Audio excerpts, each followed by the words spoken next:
Make in ఇండియాని ఇంకా ముందుకు తీసుకెళ్లే విధంగా మైక్రో స్మాల్ మీడియం ఎంటర్ప్రైజ్ సెక్టర్ని ముందుకు తీసుకునే విధంగా ఉందన్నమాట.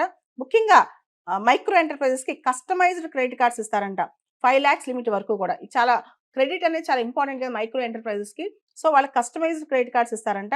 వాళ్ళు ఎవరైతే ఉద్యమ్ పోర్టల్ రిజిస్టర్ చేసుకున్నారో వీళ్ళందరికీ కూడా ఫస్ట్ ఇయర్లో అంటే ఈ సంవత్సరం 10 లక్షల క్రెడిట్ కార్డ్స్ ఇష్యూ చేస్తారంట.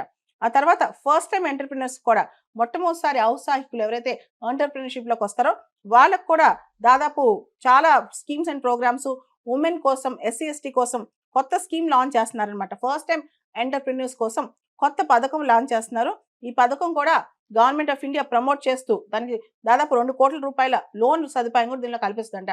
ఫస్ట్ టైం ఎంటర్‌ప్రెన్యూర్‌షిప్ కోసం పథకం. తర్వాత మనం గమనిస్తే మ్యానుఫ్యాక్చరింగ్ సెక్టర్‌ని ముందుకు తీసుకెళ్ళడం కోసం మ్యానుఫ్యాక్చరింగ్ మిషన్ అనేది ఫోకస్ చేసబోతుంది. ముఖ్యంగా is of doing business and లో కాస్ట్ ఆఫ్ డూయింగ్ బిజినెస్ అంటే తక్కువ ఖర్చుతో ఈజ్ ఆఫ్ డూయింగ్ బిజినెస్ మీద ఎక్కువ ఫోకస్ చేయబోతుంది. అదేవిధంగా ఎంఎస్ఎంఈ సెక్టర్‌లో ఎక్కువ జాబ్స్ క్రియేట్ చేయడం, ఎంఎస్ఎంఈ సెక్టర్ ఒక వైబ్రెంట్ డైనమిక్‌గా ఉండటం, అదేవిధంగా ఎంఎస్ఎంఈ సెక్టర్‌లో టెక్నాలజీ ఇండక్ట్ చేయటం, ఎంఎస్ఎంఈ సెక్టర్ ప్రొడక్ట్స్ క్వాలిటేటివ్‌గా ప్రొడ్యూస్ చేయగలటం, అదేవిధంగా ఎన్విరాన్మెంటల్ ఫ్రెండ్లీ ప్రొడక్ట్స్ ప్రొడ్యూస్ చేయగలటం, క్లీన్ ఎనర్జీ ప్రొడ్యూస్ చేయగలటం అండ్ క్లీన్ ప్రొడక్ట్స్ రావటం ఇవన్నీ కూడా దీనిలో భాగాలు అవుతున్నాయి అన్నమాట.